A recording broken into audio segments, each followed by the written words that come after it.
Welcome back to Animal Crossing New Horizons. I'm Dear Darling. Oh, that's quite loud. I'm Dear Darling, and shall we see what's going on our lovely island of Fawnhallow today, where, when hopefully you enjoyed the thumbnail art. It did occur to me that if you weren't here last year for when I didn't finish the thumbnail art in time either, you all have never seen this before, this MS Paint thumbnail art, and you might actually be genuinely very, very confused about what on earth it means. There's not really much else to say about it except for it's just like kind of there and is, just like the placeholder thumbnail that I used last year as well. But anyway, good evening everyone. Right now in Fawnhallow, it's 10:31 p.m. on Tuesday, March 26th, 2024. Oh, Fawna's birthday. Happy birthday, Fawna.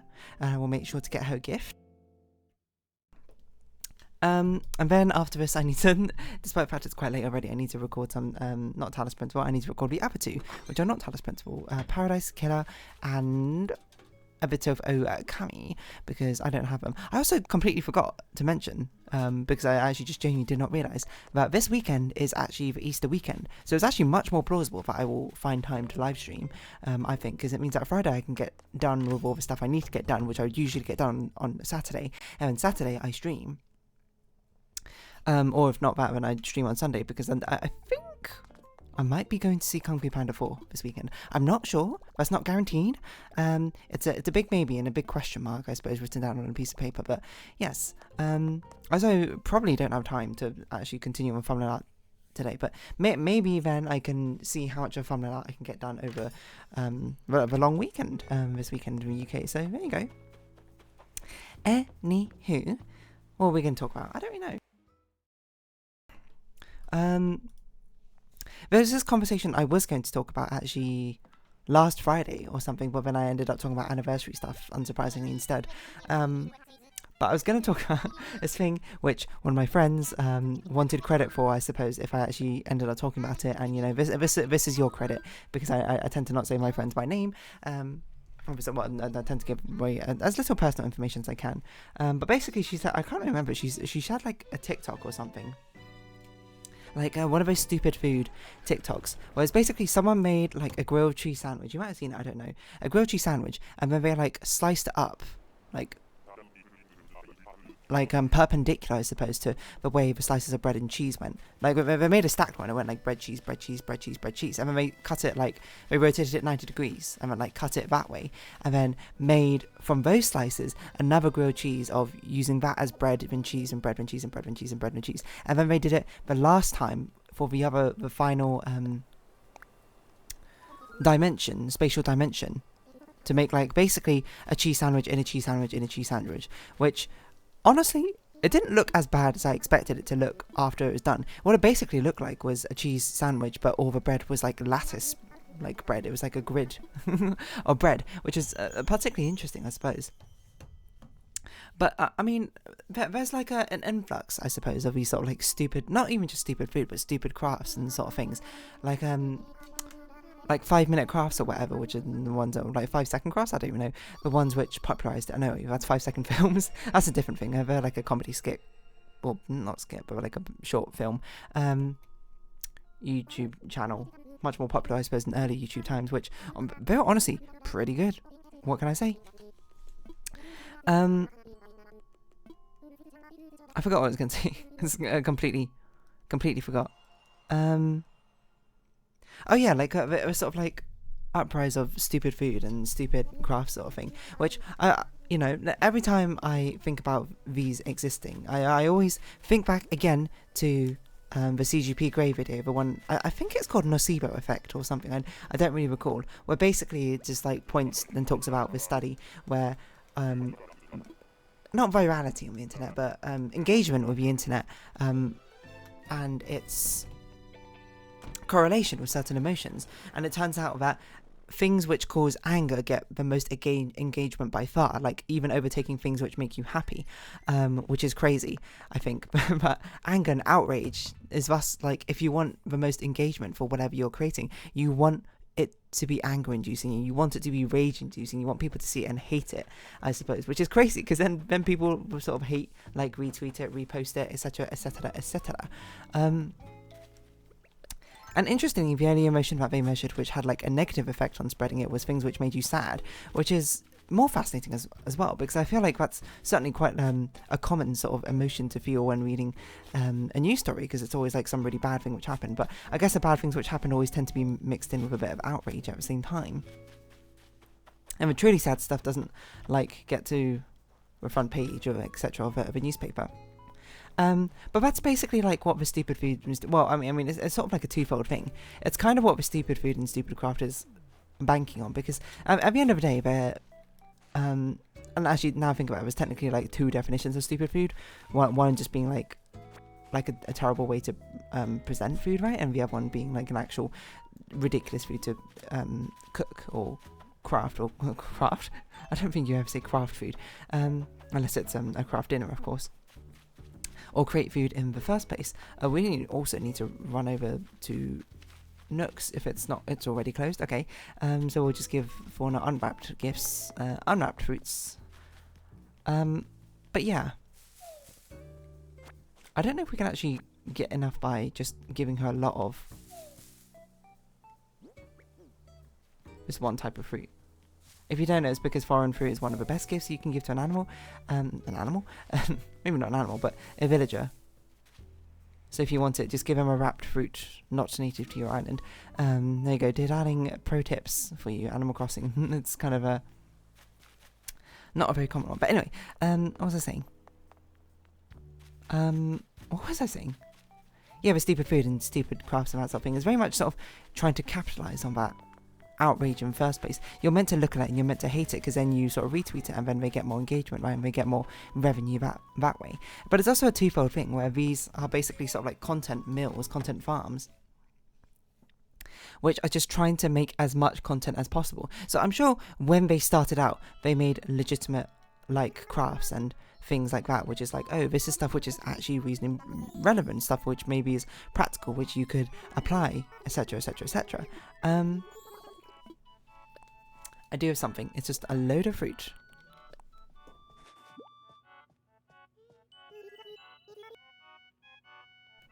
Sorry about that, quite a long pause actually, but what was I talking about? Stupid food, right? Stupid food and stupid crafts and things like this, or like whatever, 5-minute ones. But yeah, I was just basically saying that they're basically content mills, aren't they? They're just kind of like it's there to churn out as much sort of content as possible, just to get people engaged, get people still watching, which it's like I know I often go on record saying these sort of things, being like, I understand it from a business perspective, and I do mean that, I suppose. Like I do understand, like if you sat down and then like I gave you a task being like, okay, make as much money from this as possible, then you know you can understand how that'd be a reason. I'm not saying that's necessarily justified reason, I suppose, nor is it necessarily, I think, the point of creation in the first place. That's not what I mean. I'm just saying like it's more like a more objective look at reality, because while it's nice for me to be like, oh, these sort of videos, like creating these recipes and things, should be something which is actually contributing, I suppose, to the culinary field in general, and I do believe that, I suppose, in general. I do believe that, but it's also like I feel it's disingenuous to remove that from reality, where it's just like, okay, while that's very much true and all, there's a lot of things out there which are sort of justified in being like, okay, let's try and make money from them and stuff. Well, maybe not justified, but it's more like there are a lot of things out there due to capitalism, I suppose, in general, where it's just like, okay, now it's become a business. So it's more like I understand how it came to be. I would prefer it not to be. I prefer like it just seems a bit pointless, really, from a creative standpoint.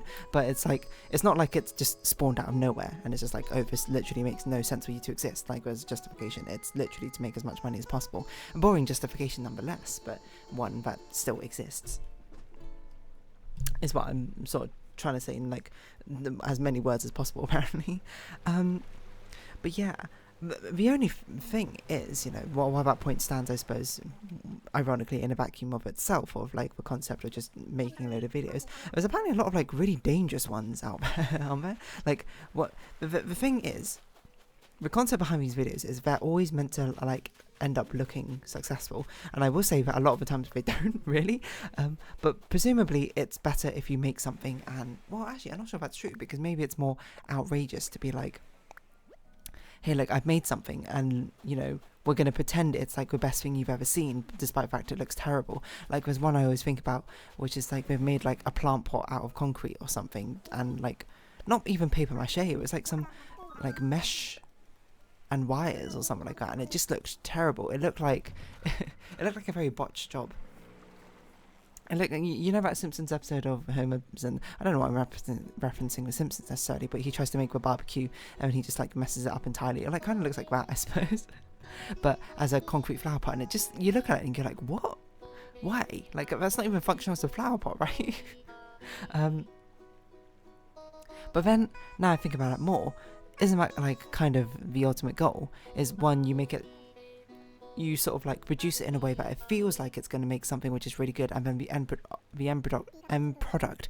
result just looks atrocious, just looks absolutely terrible, because then people just go, what the heck are you doing? That looks awful. That's the worst thing I've ever seen. Why would I ever like try and make this? And then they like reblog it or retweet it and be like, look at how stupid this is, or they leave a comment being like, you're dumb. I guess that's kind of like the goal in the end, isn't it? Ironically. But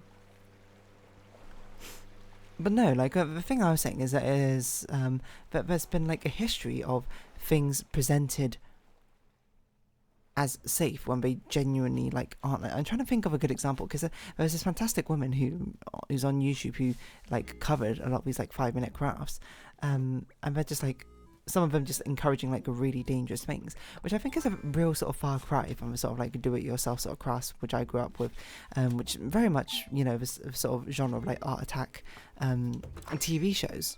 Blue Peter, here's one I prepared earlier, which I will say, you know, just as a side note here, I always found it really impossible to follow on to, not because the instructions were bad necessarily, but there's just straight up no time to follow on with what they're doing.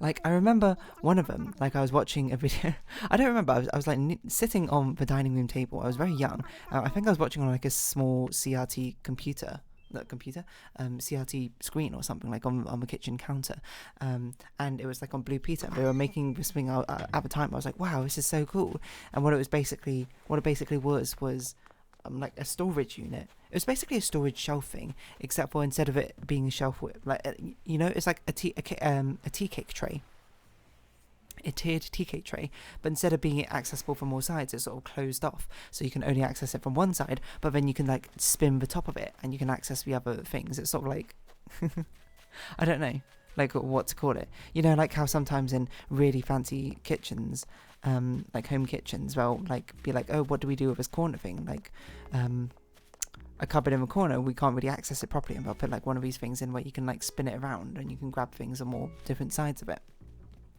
It's basically that. And I remember being like, wow, I want to make this, so I just like asked my father, like, can I have some cardboard and some scissors? And then he was like, okay, sure, why not? And then, you know, we took some time to find the cardboard, but like when I got back to actually trying to craft it, they're already on like step like over halfway done, and I just like remember trying to catch up and just being like, and not only did they do that, they were like, okay, do this step, and then here's something I made earlier, and I was just like, what? I can't do that in the time you did that. So I don't know. I mean, obviously I think the answer is, at the time I didn't realise probably, but they were just like, oh, I don't know, find the instructions here on the internet, or you're meant to like write down the instructions, or like subscribe to their magazine and you'll get the instructions in it. As well, this was just a demonstration. Or I don't know, maybe you're just meant to really like quickly memorize it.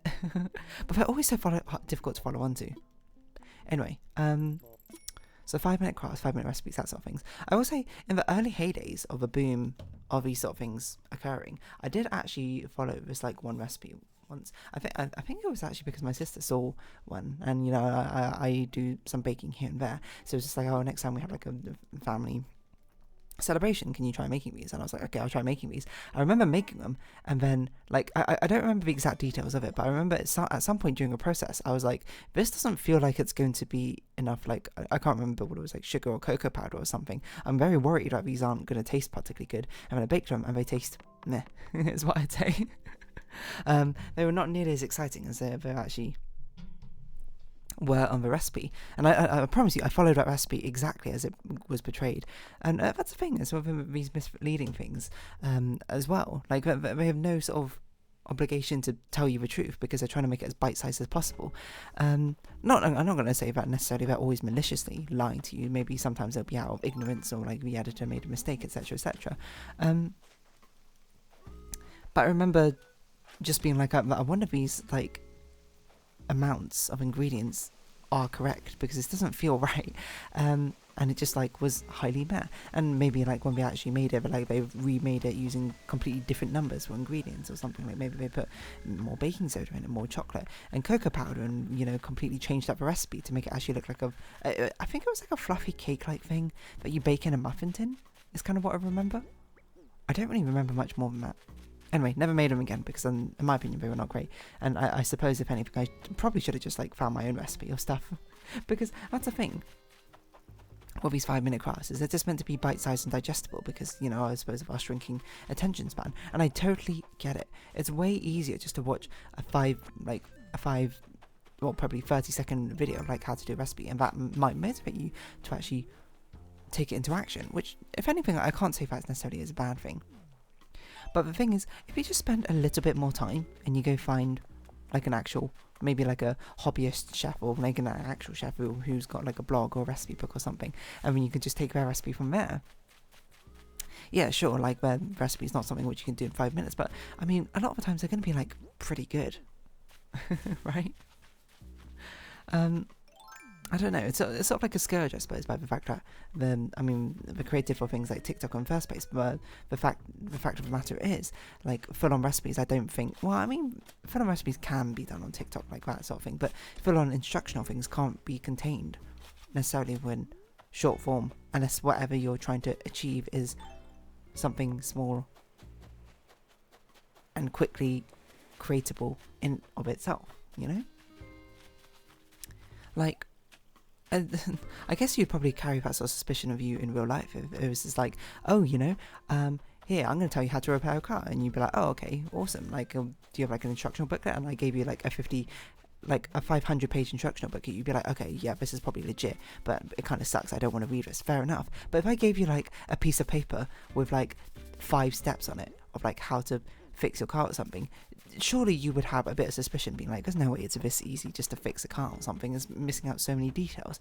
I guess that's kind of like the logic I'm carrying over into these TikTok videos, despite the fact it doesn't necessarily always apply, because if someone's just here to sort of like show a recipe, being like, show the steps and like have like a quick fire montage of them like making a cake or something, yeah, that seems like the perfect medium to do it, like short form video content for it. But to like have a full video and demonstration and instructional video of how to do it and how to follow on, it's just like, that seems like too short really to do so.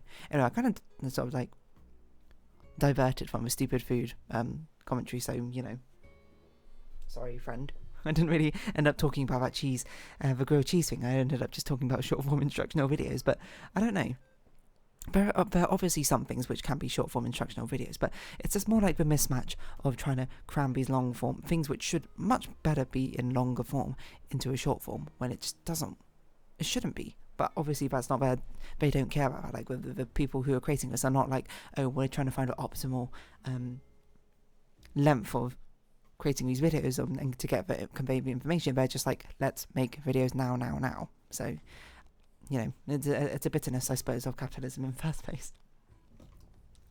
Anywho, I'm going to round this episode up here. Oh, I need to like make the thumbnail art.